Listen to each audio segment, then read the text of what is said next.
Vincenzo Russo, di cui tutti andiamo fieri di averlo come figlio di Palma Campania, ci invita a chiudere per un attimo gli occhi e ad immaginare come sarebbe bello questo mondo senza personaggi malati che si arrogano il diritto di decidere i nostri destini.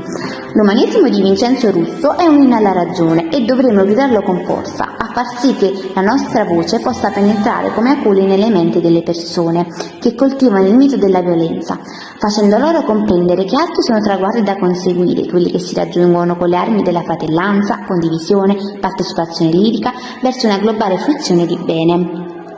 A 223 anni dalla sua morte, la strada che conduce alla pace è nella parola e nei pensieri di Russo, che credeva nella educabilità dell'uomo. Il tema della libertà, dell'uguaglianza e della pace è centrale nei pensieri politici di Vincenzo Russo. Secondo me questo tema è molto sentito quando in un popolo ci sono condizioni contrarie ad esso.